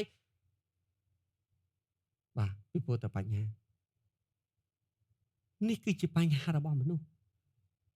បាទរឿងរបស់ផងមនុស្សបាទដែលคล้ายទៅជាបន្ទុកคล้ายទៅជាបញ្ហាបាទគឺអីគេបាទអ្វីដែលគួរព្រួយមិនព្រួយអ្វីដែលគួរទទួលខុសត្រូវមិនទទួលខុសត្រូវមិនដឹងធំមិនដឹងតូចមិនដឹងខ្ពស់មិនដឹងទាបមិនដឹងថាណាគួរស្រឡាញ់យកជាលេខ1ណាគួរស្រឡាញ់យកជាលេខ2អានេះគឺជាបញ្ហារបស់មនុស្សបាទអញ្ចឹងឲ្យបានព្រះមានបន្ទូលក្នុងតែ10ខព្រះអង្គគុំដល់ទៅ3នៅខ25មួយខ31មួយខ34មួយបាទក៏ប៉ុន្តែជាមួយគ្នាព្រះអង្គថាម៉េចព្រះអង្គថាអ្វីដែលព្រះសព្វប្រតិចង់ឲ្យយើងធ្វើទី1ចូលពិចារណាបាទនៅក្នុងដើមខ26ព្រះអង្គថាចូលពិចារណាពីអីព្រះអង្គថាពិចារណានៅពេលដែលឯងខ្វល់ពីរឿងអាហារឯងអង្គុយពិនិត្យមើលសត្វស្លាបទៅហើយពិចារណាពីវាទៅតើវាដែលខ្វល់ពីរឿងបាយរបស់វាទេចឹងបានខ្ញុំចង់និយាយថាមនុស្សខ្វល់សេដ្ឋកិច្ចតែសត្វវាមិនដែលខ្វល់ពីរឿងសេដ្ឋកិច្ចសោះក្នុងពេលដែលវាត្រូវការស៊ីចុកដូចយើងដែរប្រៀបនៅមុខវាំងវាអត់ដែលខ្វល់ទេតែវាស៊ីមិនដែលអស់អាហារពេលខ្លះក្របពូលក្របស្ដែកនៅពីពេញដីមែនបងថាពិចារណាមើលឯងមានស្រែសត្វវាអត់មានស្រែឯងសាព្រោះសត្វវាអត់សាព្រោះឯងច្រូតដាក់ជង្រុកវាអត់មានជង្រុកតើហេតុអីឯងខ្វល់វាអត់ខ្វល់ផងវាក៏ជាជីវិតមួយដែរឯងដែរវាត្រូវការស៊ីបាយដែរឯងដែរមែនតាមពិតជីវិតសាមញ្ញណាបាទគ្រាន់តែត្រឹមមករស់ជាពិសេសនៅជនជាតិខ្មែរធ្វើអីក៏រស់ដែរបាទបើយើងគ្រាន់តែមករស់បើយើងចង់បាទទៅរកអីអាហារមួយឆ្អែត200 300ដុល្លារនៅខ្ញុំមិនដឹងទេតែបើថាគ្រាន់តែញ៉ាំមួយឆ្អែតញ៉ាំមកសមរម្យដូចមិនពិបាកប្រហែលបាទនេះសប្តាហ៍ថ្ងៃនេះខ្ញុំញ៉ាំតែមួយពេលនេះរស់ដែរហ្នឹងរស់ហើយចង់ឡើងគីឡូទៀតញ៉ាំតែមួយពេលគាត់ចឹងមកខ្ញុំចេះតែឆ្ងល់ដូនតាខ្ញុំអ្នកណាបង្កើតច្បាប់ថាមួយថ្ងៃត្រូវញ៉ាំ3ពេលខ្ញុំញ៉ាំតែមួយពេលហ្នឹងចង់ធ្ងន់ខ្លួនផងគ្រួសារខ្ញុំញ៉ាំតែមួយពេលទាំងអស់ភរិយាខ្ញុំក៏ញ៉ាំមួយពេលយូសែតម៉ារីមក៏ញ៉ាំមួយពេលដែរបើពេលយើងធ្វើពលកម្មប្រហែលអាច2ពេលតែជាទូទៅយើងញ៉ាំតែមួយពេលហើយញ៉ាំតែមួយពេលព្រលឹមឡើងក៏អត់មានអីដែរប្រពន្ធខ្ញុំអានក្របស្ដែកខ្លះគាត់ចូលចិត្តញ៉ាំស្ដែកស្ងោរបើខ្ញុំទៅដល់គូមកកែវចប់ពេលល្ងាចញ៉ាំបាយម៉ោង6នៅតែរស់ដែរហ្នឹងហើយអត់ឃើញស្គមតាណាផងថ្លឹងទៅតាមស្រួលល្ងាចឡើងពីដាក់ប្តីពុននាំនេះរៀបចូលកន្ទប់ទឹកថ្លឹងទីជីងទៅមុខកន្ទប់ទឹកថ្លឹងណាបាទ62អូរៀងអតិចដាក់ថែម2ពេលថ្ងៃហ្នឹងឡើង63ហើយបើថា2ពេល3 4ថ្ងៃជាប់គ្នាឡើង64ទេបាទនេះជាការពិតបងថាម៉េចពិចារណានិយាយជាមួយខ្ញុំពិចារណាបាទអញ្ចឹងកុំចេះតែព្រួយត្រូវចេះពិចារណាផងបាទហើយព្រះអង្គថាម៉េចមិនបាច់ទៅពិចារណារឿងស្អីណាអវកាសរឿងអវតាររឿងស្អីទេពិចារណាពីសត្វទៅសត្វស្លាបពីព្រោះរឿងអាចរកឃើញគ្រប់កន្លែងបាទបើនៅផ្ទះខ្ញុំនៅផងអាលោកព្រៀបចាប់វានៅពេញទៅនឹងឯងជុំកាប់វានៅក្បាលយើងហ្នឹងឯងបាទនៅក្រោមដើមឈើគ្រប់កន្លែងហ្នឹងវាដើរនៅក្បែរយើងបាទអាលោកបូលលោកអីហ្នឹងអាលោកដើរនៅក្បែរយើងហ្នឹងឯងដើរស៊ីក្បែរយើងហ្នឹងឯងដោយសារវាអត់មានមនុស្សបៀតបៀនវាបាទអញ្ចឹងព្រះអង្គថាពិចារណាពីសត្វស្លាប់នៅលើអាកាសបាទវាមិនសាព្រោះមិនច្រូតកាត់មិនប្រមូលដាក់ក្នុងជង្រុកអីគេតែព្រះវរបិតានៃអ្នកដែលគង់នៅស្ថានសួគ៌ទ្រង់ចិញ្ចឹមវាសូមនិយាយព្រះចិញ្ចឹមវាព្រះចិញ្ចឹមវា ព្រះចិញ្ចឹមវាចុះយើងព្រះអត់ចិញ្ចឹមយើងព្រះអត់ចិញ្ចឹមយើងបើអញ្ចឹងហេតុអីក៏វាអត់ព្រួយហើយយើងព្រួយអាមែនព្រះគម្ពីរប្រាប់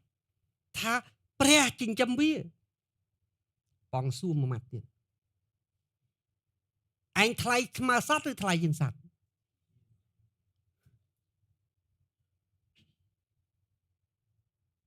បាទយើងចង់បានតម្លៃខ្ពស់ជាងសត្វក៏ប៉ុន្តែការគិតយើងពេលខ្លះអន់ជាងវាហេតុអីពីព្រោះវាស្គាល់អ្នកបង្កើតវាហើយវាចេះទុកចិត្តដល់ព្រះប៉ុន្តែយើង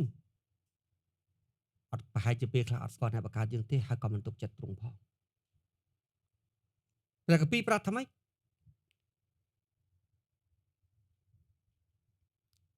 តើ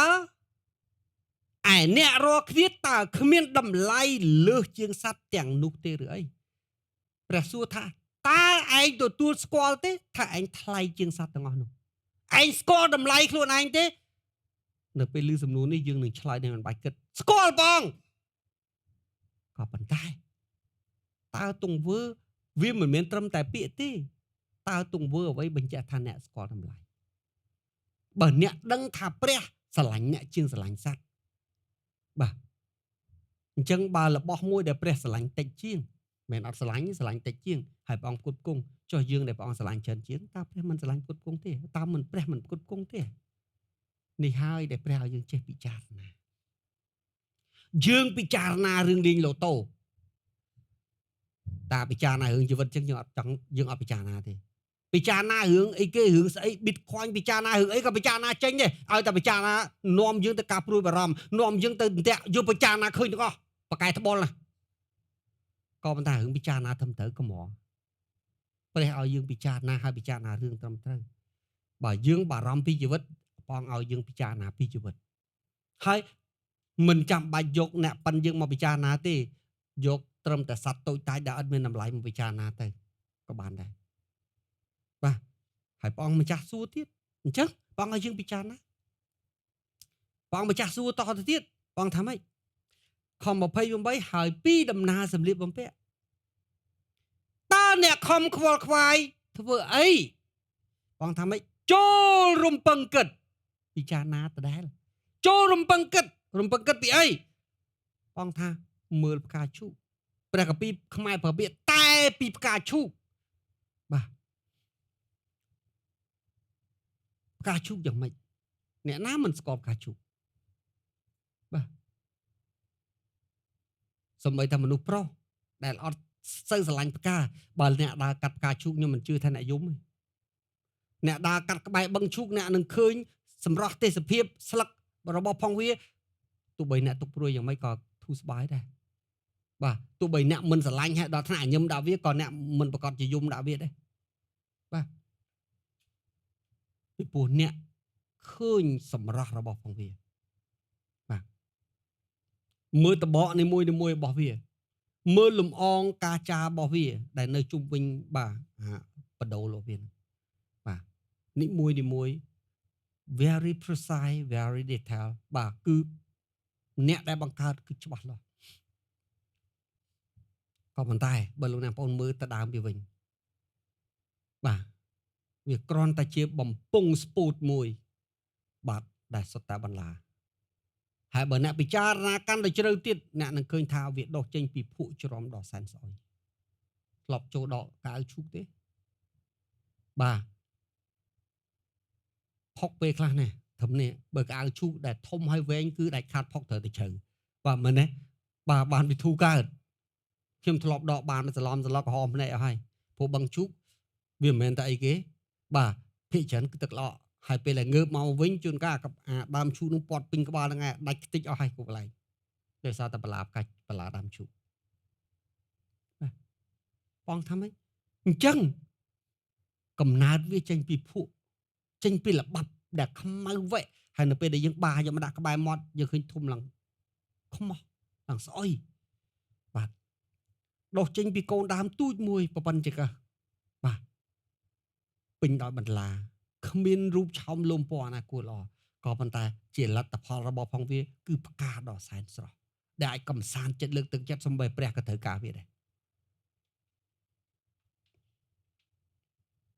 មានអ្នកខ្លះទៀតដោយវៀតណាមគេយកធ្វើជានិមិត្តរូបនៃជាតិសាសន៍របស់គេទៀតអាមែន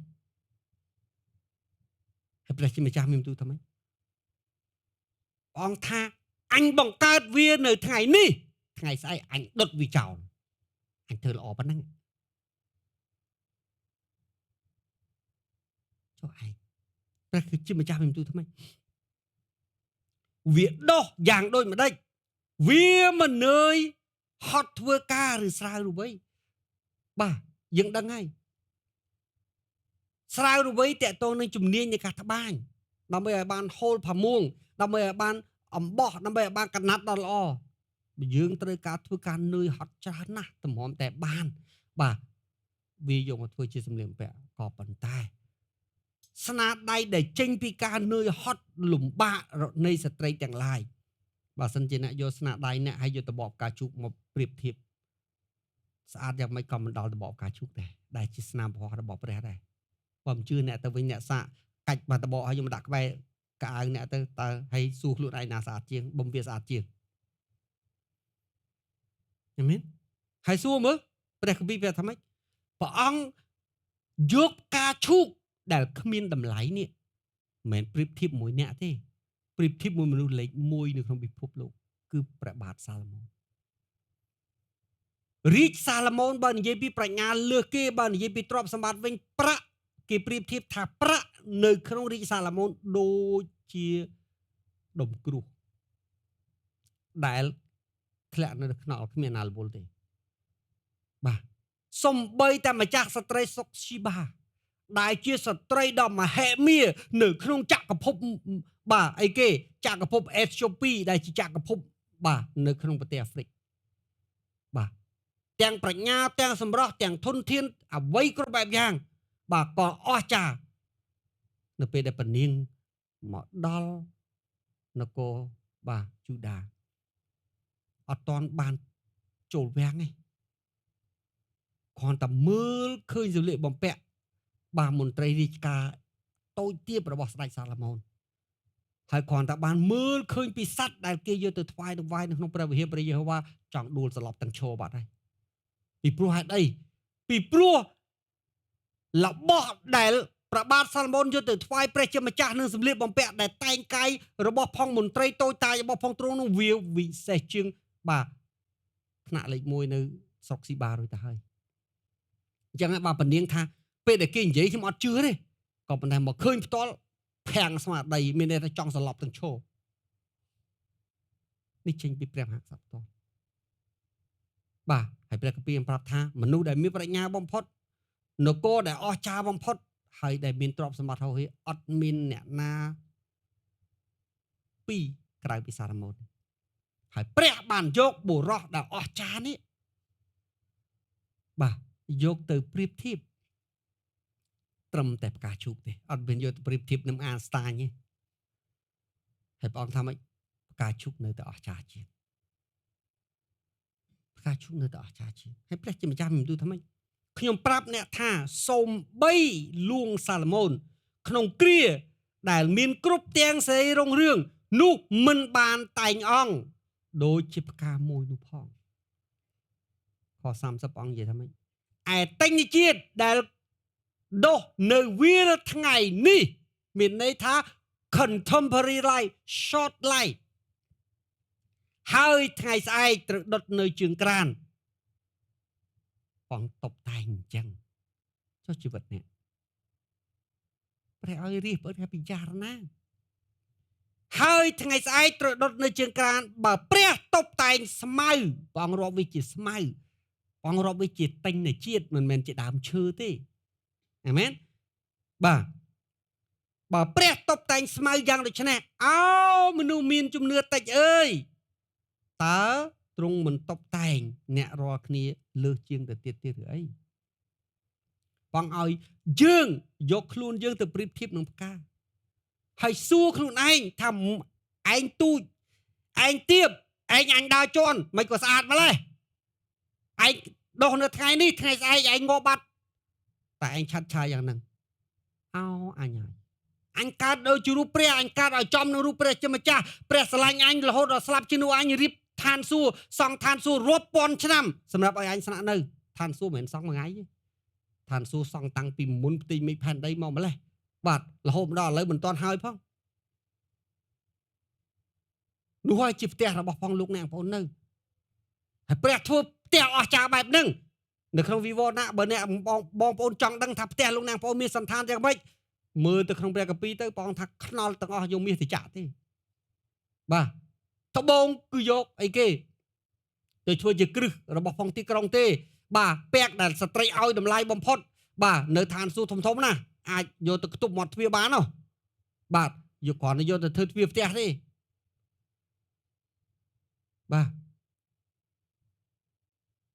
របស់ទាំងអស់នោះរបស់ដែលមនុស្សប្រាថ្នានៅក្នុងលោកសុទ្ធតែតបយកទៅធ្វើគ្រឹះទាំងអស់នៅឋានសួគ៌ដើរជាន់នេះបាទ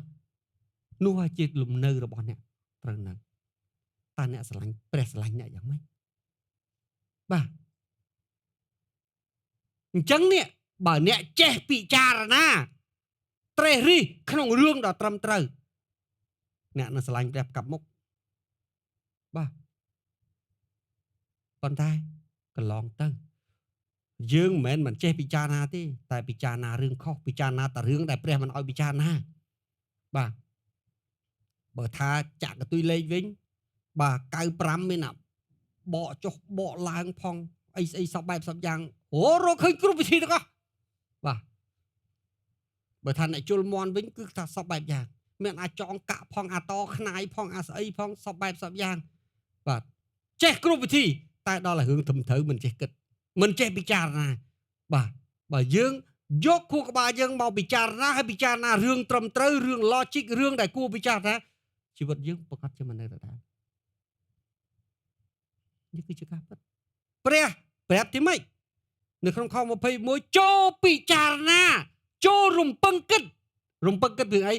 រឿងកប៉ិចកប៉ុកនៅជុំវិញឯងហ្នឹងពីព្រោះផ្ទះព្រះមានឲ្យយើងគិតអីធំព្រះឲ្យគិតពីសត្វស្លាបហើយគិតពីផ្កាឈូកហ្នឹងណាមិនស្គាល់របស់ទាំងអស់ហ្នឹងបាទបងថាបើឯងចេះគិតថាឯងយកវាមកពិចារណាថាតម្លៃវាតម្លៃអញនៅចំពោះព្រះអាណាថ្លៃជាងឯងនឹងដកការព្រួយបារម្ភចេញហើយបើព្រះបញ្យលយើងល្អិតល្អន់ហើយអញ្ចឹងហើយយើងមិនចេះពិចារណាទៀតបើគិតមិនចេះហត់ទេគិតទៀតទៅអាមែនតមកទៀតបងថាម៉េចរឿងទី2បាទតមកទៀតបាទបានយើងឃើញបើព្រះតែងអង្គសំទោសអោមនុស្សមានជំនឿតិចអើយតើទ្រង់មិនតបតែងបាទអ្នកលើសជាងទៅទៀតឬអីព្រះអង្គសន្យាថាបើឯងទុកចិត្តអញនឹងតបតែងជីវិតឯងឲ្យប្រសើរជាងផ្កាឈូកទៅទៀតពីព្រោះផ្កាឈូកដែលកើតថ្ងៃនេះហើយដុតនៅថ្ងៃស្អែកព្រះឲ្យល្អប៉ុណ្ណឹងព្រះសន្យាថាអញនឹងឲ្យល្អជាងក៏ប៉ុន្តែយើងត្រូវទុកចិត្តលើព្រះអាមែនបាទបងប្អូនឃើញសារ TV ឬកជើរហូតបាទសួរខ្ញុំធុញតាហត់ទេហត់តាចង់ទេអត់ចង់ទេប៉ុន្តែត្រូវតែធ្វើពីព្រោះវាជាការត្រហៅវាជាការទទួលត្រូវវាត្រូវតែអភិវឌ្ឍឬម្ដងបានបាទបងប្អូនឃើញមកប្រើនឹងផកបិកពពកនោះអស់ចិត្ត 20000 ខ្ញុំមិនទាន់ដឹងអស់ប្រមាណទៀតអរគុណព្រះអង្គហើយដែលព្រះអង្គឆ្លើយការអធិដ្ឋានបាទអាផ្ទះដែលយើងជួលផ្ទះ33ហ្នឹងចាស់ផ្ទះគេពេញចិត្តគេទុកទាំងអស់តែអញ្ចឹងខ្ញុំរួចថ្លៃជួលជាងឬយកទៅទាំងអស់ចោះ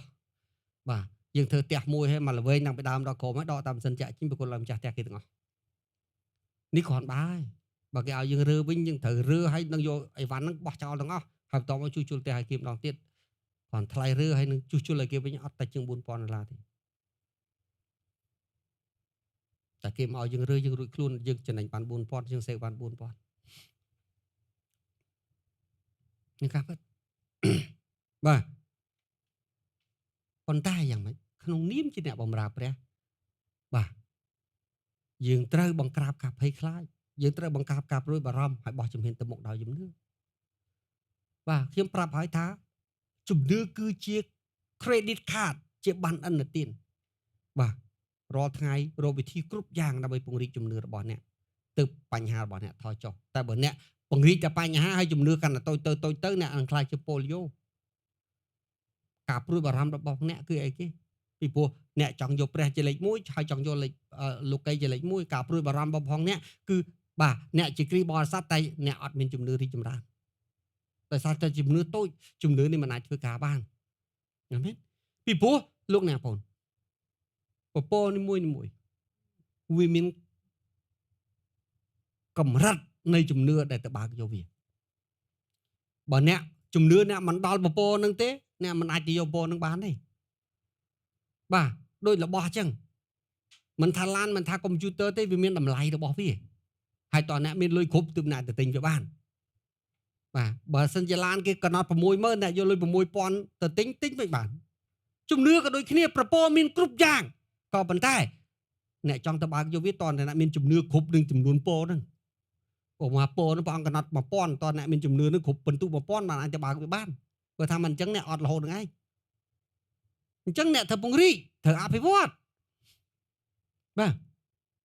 ខ្ញុំធ្លាប់អធិប្បាយថារឿងពោធំជំនឿបាទជំនឿធំពោធំបាទហើយក្នុងโลกនេះបើអ្នកអាចជឿព្រះបានបាទថាព្រះប្រទានយន្តហោះហើយអ្នកមានជំនឿដល់ប៉ុណ្ណឹងព្រះឲ្យយន្តហោះអ្នកហើយអត់ពិបាកទេព្រោះឋានសួគ៌អត់ដែលខ្វះអ្វីឡើយអាមែនជឿព្រះក៏មើលស្ថានភាពរបស់អ្នកថ្ងៃហ្នឹងអ្នកស្លែកខលហើយគូចបាទអត់បញ្ហាទេស្ថានភាពអ្នកមិនអាចផ្លាស់ប្ដូរប្រតិរបស់ព្រះបានទេហើយស្ថានភាពអ្នកក៏មិនអាចកំណត់ប្រព័ន្ធអ្នកថ្ងៃស្អែកបានដែរតែជំនឿអ្នកទេដែលកំណត់ត្រូវអត់អាមែនបាទអ្វីដែលយើងត្រូវធ្វើមួយទៀតនៅក្នុងខសាមានបងថាបាទអ្វីដែលយើងត្រូវធ្វើគឺអីគេខ33បងថាអ្វីដែលឯងត្រូវធ្វើក្រៅពីពិចារណារំពឹងគិតពីក្តីស្រឡាញ់ពីការយកចិត្តទុកដាក់របស់ផងព្រះចោះម្ចាស់ហើយប្រៀបធៀបពីក្តីស្រឡាញ់បងព្រះបាទមានចំពោះឯងទៅនឹងរបស់ដទៃផ្សេងទៀតបាទដើម្បីឲ្យមើលឃើញថាតើព្រះអស្ចារ្យព្រះវិសេសព្រះធំប៉ុណ្ណាស្រឡាញ់ឯងអ្វីដែលទៅធូរទៀតស្វែងរកនគរព្រះនេះគឺជារឿងពីរដែលយើងត្រូវធ្វើសញ្ជឹងគិតពិចារណាហើយមើលឲ្យឃើញក្តីស្រឡាញ់បងព្រះចំពោះយើងលើសជាងអ្វីទាំងអស់ទី2ស្វែងរកនគរព្រះបាទហើយស្វែងរកនគរព្រះចងចាំណាកាលណាអ្នកពាក្យថាស្វែងរកនគរព្រះគឺដាច់ខាតអ្នកត្រូវស្វែងរកតាមរយៈសេចក្តីពិតដាច់ខាតអ្នកត្រូវស្វែងរកតាមរយៈសេចក្តីសុចរិតបើអ្នកចេះអធិដ្ឋានចេះអានព្រះគម្ពីរចេះធ្វើអ្វីគ្រប់យ៉ាងដាក់ដង្វាយលក់ទាំងផ្ទះទៀតលក់ទាំងខ្លួនទៀតក៏ប៉ុន្តែទង្វើរបស់អ្នកប្រព្រឹត្តដោយទុច្ចរិតទង្វើអ្នកប្រព្រឹត្តដាក់មិនត្រឹមត្រូវអានឹងមិនមែនជាការស្វែងរកនគរព្រះពីព្រោះការស្វែងរកនគរព្រះត្រូវតែស្វែងរកនៅក្នុងរឿងដែលត្រឹមត្រូវចងចាំ DNA របស់ឋានសួគ៌បរិសុទ្ធសុចរិតទៀងត្រង់បើមិនមែនបរិសុទ្ធមិនមែនសុចរិតមិនមែនទៀងត្រង់មិនមែន DNA មិនមែនមេជីវិតមកព្រះអាមែនអញ្ចឹងមកព្រះគម្ពីរនិយាយថាម៉េចចូលស្វែងរកនគរនិងសេចក្តីសុចរិតបើអ្នកមិនទៅតាមផ្លូវសុចរិតអ្នកមិនអាចអ្នកមិនអាចនិយាយថាអ្នកស្វែងរកនគរព្រះទេបើមិនទៅតាមផ្លូវសុចរិតទេមិនអាចបាទអ្នកមិនដើរនៅលើផ្លូវរបស់ព្រះទេហើយក៏មិនទៅជួបព្រះដែរព្រះគម្ពីរប្រាប់ហើយនេះគឺជារឿងទី2ដែលអ្នកត្រូវធ្វើបាទក្នុងនាមអ្នកជាមនុស្សឋានសួគ៌អ្វីដែលស្វែងរកមិនមែនកៅអៅទេអ្វីដែលអ្នកស្វែងរកមិនមែនសម្លៀកបំពាក់ទេមិនមែនអាហារនៅលើតុទេគឺស្វែងរកនគរព្រះនិយាយថានគរព្រះខ្ញុំស្គាល់ទេតែខ្ញុំជឿព្រះខ្ញុំបានសង្គ្រោះហើយស្វែងរកនគរព្រះនៅកន្លែងនេះមានន័យថាម៉េចបាទមានន័យថារាល់ថ្ងៃទំនួលខុសត្រូវរបស់អ្នកអភិវឌ្ឍទំនាក់ទំនងអភិវឌ្ឍជំនឿអភិវឌ្ឍបាទព្រះបន្ទូលរបស់ផងព្រះបាទហើយយ៉ាងម៉េចធ្វើឲ្យជំនឿនឹងការទំនាក់ទំនងរបស់ផងព្រះនឹងអ្នករីកចម្រើនធំធាត់ជាប្រចាំបាទអានឹងគឺស្វែងរកនគរព្រះ អាមែនព្រះគម្ពីរប្រាប់ថាម៉េចហើយដេញតាមសេចក្តីសុចរិតហើយដែលបានដេញតាហើយនឹងសេចក្តីសុចរិតមានន័យថាម៉េចពីព្រោះយើងពីមុនរស់នៅក្នុងជីវិតមានបាបយើងភូតផលកុហកបោកប្រាស់នៅពេលដែលយើងចាប់ផ្ដើមជឿយើងចាប់ផ្ដើមផ្លាស់ប្ដូរហើយសេចក្តីសុចរិតយើងចាប់ផ្ដើមកសាងបន្តិចម្ដងវាមិនជប់ទេបាទអញ្ចឹងហើយបានរាល់ថ្ងៃយើងរំលឹកកុំឲ្យបងប្អូនចេះតែមកវិហារសន្មតថាខ្ញុំជឿព្រះក៏ប៉ុន្តែជាមួយគ្នាបងប្អូននៅតែភូតផលកុហកបោកប្រាស់បងប្អូននៅតែប្រព្រឹត្តការគ្រប់យ៉ាងហើយស្រាប់តែសន្មតថាទៅឋានសួគ៌ឲ្យដល់ថ្ងៃនោះមកដល់ខកអញ្ចឹងហើយបានរាល់ពេលថ្វាយបង្គំយើងរំលឹកប្រាប់លោកអ្នកបងប្អូនជានិច្ចបាទត្រូវរស់នៅឲ្យត្រឹមត្រូវរស់នៅក្នុងផ្លូវសុចរិតបើមិនអញ្ចឹងអត់ជួបព្រះទេបាទហើយយើងរំលឹកនេះមិនមែនរំលឹកប្រាប់បងប្អូនទេរំលឹកប្រាប់គ្រប់គ្នារំលឹកប្រាប់ទាំងខ្ញុំដែរថាចង់ទៅឋានសួគ៌ទៅធ្វើតាមវិធីរបស់ព្រះអត់ធ្វើតាមវិធីរបស់យើងបានទេមិនមែនគ្រាន់តែជឿព្រះហើយអត់ផ្លាស់ប្ដូរហើយអាចទៅបានទេបាទចូលស្វែងរកនគរព្រះនេះជាបញ្ជានិងក្តីសុចរិតជាមុនបាទមានន័យថាម៉េចនគរព្រះនិងក្តីសុចរិតត្រូវតែជាលេខ1ពាក្យជាមុនគឺមានន័យលេខ1បាទពាក្យជាមុនមានន័យថាក្រោយអាក្រោយនេះស្អីគេទៅរកសលៀមពាក់ទៅអាក្រោយនេះស្អីគេទៅរកអាហារទៅព្រះមានឲ្យចោលទេព្រះមានឲ្យចោលណាត្រូវឬអត់អាមែនដោយព្រះអង្គមាននិយាយថាម៉េចមនុស្សមិនមែនរស់បានដោយសារតែនំប៉័ងប៉ុណ្ណោះទេមានន័យថាម៉េចបាទគឺរស់ដោយសារគ្រប់ទាំងព្រះបន្ទូលព្រះដែរព្រះមិនបានបដិសេធនំប៉័ងទេតែព្រះបានប្រាប់ថាដែលនំប៉័ងជួយសាច់ឈាមឲ្យរស់ព្រះបន្ទូលក៏ជួយឲ្យវិញ្ញាណយើងរស់ដែរស្ដាប់ព្រះបន្ទូលព្រះអង្គអញ្ចឹងមកព្រះបន្ទូលថាម៉េចជាមុនសិនបាទទើបរបស់ទាំងនោះព្រះអង្គថាម៉េចនៅពេលដែលយើងចំណាយពេលស្វែងរកនគរព្រះនៅពេលដែលយើងដើរនៅលើផ្លូវសុចរិតបាទហើយនៅពេលដែលយើងយកព្រះជាលេខ1យកព្រះជាមុនអ្វីទៀតវានឹងមកតាមក្រោយលោកអ្នកនៅពេលដែលអ្នកគប់ប្រតិរបស់ព្រះនៅពេលដែលអ្នកជាទីពេញចិត្តរបស់ព្រះតើអ្នកខ្លាចអីនឹងខ្លាចទៅជាអ្នកក្រនោះតើអ្នកខ្លាចអីនឹងខ្លាចទៅជាអ្នកដែលអត់ល្បីនោះតើអ្នកខ្លាចអីនឹងខ្លាចជាអ្នកអត់ជោគជ័យនោះបើអ្នកជាទីពេញចិត្តរបស់ព្រះឯហ្នឹងអាមែនព្រះចេះលើមុខហើយអញ្ចឹងហើយនេះគឺជាអ្វីចុងក្រោយព្រះនិយាយទៅដែរដូច្នេះកុំឲ្យខ្វល់ខ្វាយនឹងថ្ងៃស្អែកឡើយអាមែនព្រះបន្ទូលព្រះសាមញ្ញស្ទើរតែមិនចាំបាច់បកស្រាយទេពីព្រោះវានៃគ្រប់អស់ហើយតែព្រះត្រូវការឲ្យយើងយកមករំលឹកគ្នាព្រោះព្រះអង្គថាមិត្តសំលៀងមិត្តដែកសំលៀងដែកយើងត្រូវការគួតនេះទៅវិញទៅមកបាទអញ្ចឹង3កុំអីគេបាទនៅក្នុងខ25ថាព្រះអង្គថាកុំខ្វល់ខ្វាយនៅក្នុងខ31ព្រះអង្គថាកុំខ្វល់ខ្វាយនៅក្នុងខ34ព្រះអង្គថាកុំខ្វល់ខ្វាយតើអ្វីដែលយើងត្រូវធ្វើអីគេពិចារណាហើយរំពឹងគិតហើយនឹងស្វែងរកនគរព្រះ too simple បេសកកម្មធម្មតាបំផុតអាមែនព្រះអង្គថាបាទជំនួសឲ្យការខ្វល់ខ្វាយហើយឯងទៅរកព្រះវិញនៅពេលដែលឯងបានព្រះអាសម្លៀកបំពាក់ដែលឯងចង់បានហ្នឹងវាបានដែរបាទអាហារដែលឯងចង់បានហ្នឹងក៏វាបានដែរព្រះចេះផ្គត់ផ្គង់ហើយនេះគឺជាអ្វីដែលលោកអ្នកបងប្អូនត្រូវធ្វើលោកអ្នកនៅក្នុងព្រះគម្ពីរហ្វីលីបជំពូក4ខ19ប៉ូលបានលើកទឹកចិត្តដល់ពួកហ្វីលីបថាម៉េចព្រះនៃខ្ញុំទ្រង់នឹងបំពេញបាទពាក្យបំពេញភាសាអង់គ្លេសប្រើពាក្យ provide គ្រប់ទាំងអស់ដែលអ្នកត្រូវការបាទទំនុកការជំពូក34ខ10ព្រះអង្គថាម៉េចសឹងស្ទៀវ the young lion ខ្វះហាតែអស់អ្នកដែលកោតខ្លាចព្រះមិនខ្វះអ្វីដែលល្អឡើយសូមនិយាយមិនខ្វះអ្វីដែលល្អឡើយតែពីមុខនឹងមានអីគេកោតខ្លាចត្រូវអត់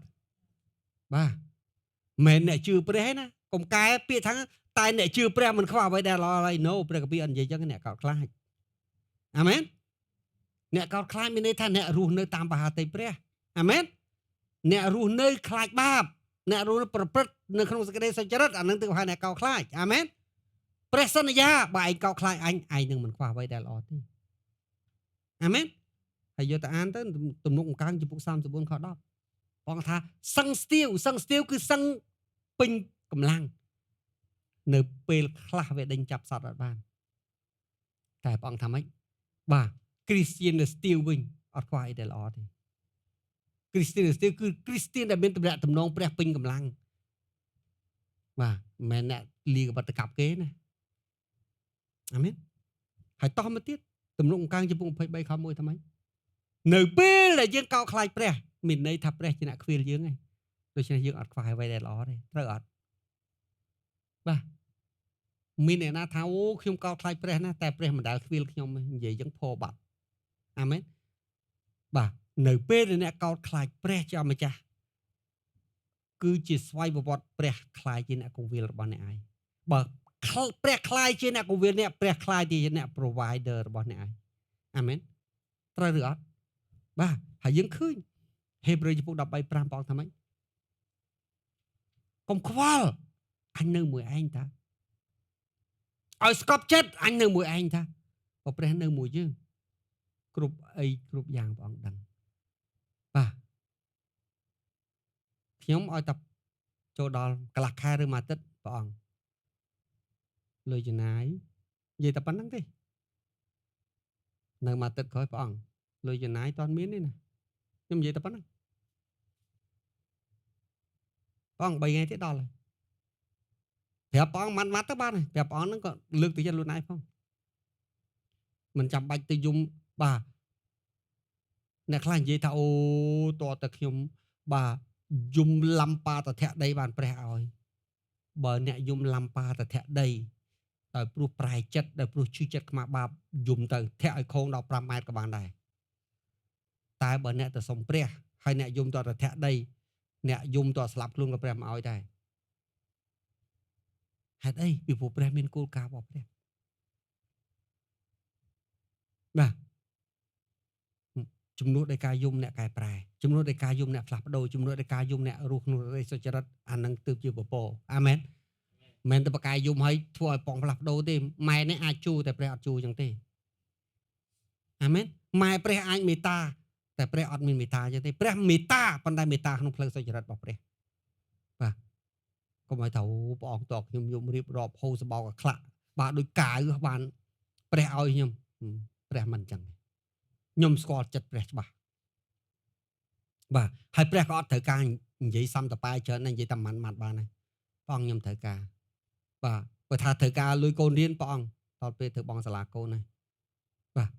ព្រះដឹងហើយអ្នកមិនរំលឹកក៏ព្រះដឹងដែរក៏តែអ្វីអ្នកទៅធ្វើទំនាក់ទំនងស្រឡាញ់គោរពកោតខ្លាចព្រះផ្លូវសុចរិតអានឹងដែលអ្នកទៅធ្វើជាប្រចាំបាទអានឹងដែលអ្នក fix វាជាប្រចាំកែតម្រូវវាជាប្រចាំប្រឹងជាប្រចាំដេញតាមជាប្រចាំបាទអាផ្សេងទៀតអ្វីគ្រប់យ៉ាងព្រះបើស៊ីបើចុកទេតែបើអាអ្វីគ្រប់យ៉ាងអ្នកអំព្រមផ្លាស់ប្ដូរផងគិតតែពីទៅព្រះអង្គព្រះអង្គព្រះអង្គឲ្យទាំងរុនឲ្យបាក់តសទៀតក៏អត់ដែរពីព្រោះអីគេបាទចាំបើសំបីតែសត្វព្រះអង្គគិតពីវាសំបីតែអ្នកមិនជឿព្រះជាម្ចាស់បាទដូចជាព្រះអង្គម្ចាស់មានបន្ទូលថាពេលព្រះអង្គអនុញ្ញាតឲ្យកម្ដៅថ្ងៃទាំងមនុស្សល្អមនុស្សអាក្រក់ព្រះឲ្យភ្លៀងទៅទឹកទាំងមនុស្សល្អមនុស្សអាក្រក់បាទសំបីតែអ៊ីស្រាអែលបះបោជាមួយព្រះ5ដែរបាទខ្ញុំទៅសារព្រះជាម្ចាស់អ៊ីស្រាអែលបះបោជាមួយព្រះស្ទើរតែមួយជីវិតនៅទីរហោឋានតែព្រះមិនដែលអត់បាយបងឲ្យនំម៉ាណាថ្ងៃហើយព្រះមិនដែលអត់ទឹកទេពីព្រោះហេតុអីពីព្រោះវាជាក្តីស្រឡាញ់ក្តីមេត្តាករុណាព្រះអង្គតែគុំយកអានឹងទៅកំណត់ប្រហាតិព្រះថាអូដោយព្រោះតែបាទទោះបីជាខ្ញុំធ្វើបាបយ៉ាងម៉េចព្រះក៏ប្រអត់បាយដូច្នេះស្អីខ្ញុំធ្វើបាបអីក៏ព្រះអូខេមែនណូមែនទេរឿងពីរផ្សេងគ្នាអាមែនបាទដូចជាឪពុកម្ដាយអញ្ចឹងទោះបីកូនអាក្រក់យ៉ាងម៉េចក៏ដោយមិនស្ដាប់បង្គាប់បះបោមអីក៏ដោយលោកអ្នកផងដាច់ចិត្តប្រអត់បាយទេអត់ទេឲ្យបាយញ៉ាំឲ្យផ្ទះនៅបាទហើយបើថារហូតដល់មិនឲ្យបាយញ៉ាំឲ្យផ្ទះនៅបាទប្រហែលជាមិនមែនកូនយុវកើតទេហើយបើកូនយុវកើតម៉ែនឹងដេរឆានពេកហើយអាមែនក៏ប៉ុន្តែបាទពីព្រោះអីគេអានឹងវាគឺជាផ្នែកមួយនៃព្រហ្មវិហារធម៌ក្នុងនាមជាម្ដាយព្រះដែលជាអ្នកបង្កើតយើងក៏អញ្ចឹងដែរអញមិនបអត់បាយឯងទេតែមិនមែនមានន័យថាបាបឯងអញអូខេទេអញមិនបត់បាយឯងទេតែមិនមែនមានន័យថាអញឲ្យបាយឯងអញត្រូវតែឲ្យឯងទៅឋានសួគ៌អានឹងជារឿងមួយផ្សេងទៀតអាមែននេះវាជាការពិតគិតពិចារណាលោកណាបងលោកអ្នកបងប្អូនដែលស្គាល់ព្រះវាអត់សាមញ្ញពេកទេលោកអ្នកបងប្អូនស្គាល់ដល់កៅអៅហើយ លោកអ្នកបងស្គាល់អ្នកធំបំផុតហើយលោកអ្នកបងស្គាល់អ្នកអស្ចារ្យបំផុតហើយលោកអ្នកបងស្គាល់អ្នកល្បីល្បាញបំផុតហើយលោកអ្នកបងស្គាល់អ្នកមានទ្រព្យបំផុតហើយលោកអ្នកបងស្គាល់អ្នកមានអំណាចបំផុតហើយលោកអ្នកបងស្គាល់អ្នកមានជោគជ័យបំផុតហើយពីព្រោះអាបំផុតហ្នឹងគឺសិតតែជារបស់ព្រះទាំងអស់ដូច្នេះបើនៅក្បែរអ្នកអស្ចារ្យអ្នកវិសេសអ្នកជោគជ័យអញ្ចឹងហើយហេតុអីអ្នកបើព្រួយបារម្ភអ្វីដែលអ្នកទៅព្រួយគឺខ្លួនឯងតើធ្វើម៉េចដើម្បីឲ្យម្នាក់ហ្នឹងសុបាយចិត្តធ្វើម៉េចឲ្យម្នាក់ហ្នឹងចូលចិត្តធ្វើម៉េចអាចចូលទៅកាន់គៀបម្នាក់ហ្នឹងធ្វើម៉េចឲ្យត្រូវចិត្តម្នាក់ហ្នឹងអានឹងជាអ្វីដែលអ្នកត្រូវព្រួយបារម្ភអាមែនកុំឲ្យស្គាល់ព្រះហើយអត់ទៅយកចិត្តព្រះទេបែរទៅយកចិត្តអ្នកផ្សេងមានគ្រីបរិស័ទខ្លះបាទយ៉ាងម៉េចព្រះអត់ចំណាយពេលជាមួយទេមិនថាទៅចំណាយពេលក្បែរអ្នកធំឈរសំបីតាគ្រូបង្រៀនប្រប៉ុណ្ណាណៃឈរទៅបើប្រកួតទប់ទឹកអីគេហើយបាទដើម្បីអីគេដើម្បីបានតំណែងឋានៈបនស័ក្តិតួនាទីខ្ញុំនិយាយសិតរឿងសិតរឿងពិតនេះជាការពិតយើងអត់ស្គាល់ផងហ្នឹងថាព្រះយើងជាអ្នកណាផងហ្នឹងអត់ស្គាល់សិទ្ធិរបស់យើងផងហ្នឹងបាទធ្វើមិនឲ្យអ្នកដទៃស្គាល់ខ្ញុំធ្វើអីក៏បានប៉ុន្តែកុំប៉ះព្រះខ្ញុំប៉ះព្រះខ្ញុំបាទតស៊ូតងាប់មកពីព្រោះហេតុអីអាហ្នឹងជាអ្វីដែលយើងត្រូវការអ្វីដែលជាអ្វីដែលយើងត្រូវការតរក្សាតម្លៃនេះអ្នកត្រូវយល់អាមែនអញ្ចឹងហើយបានជាអីគេខ្ញុំនិយាយម្ដងទៀត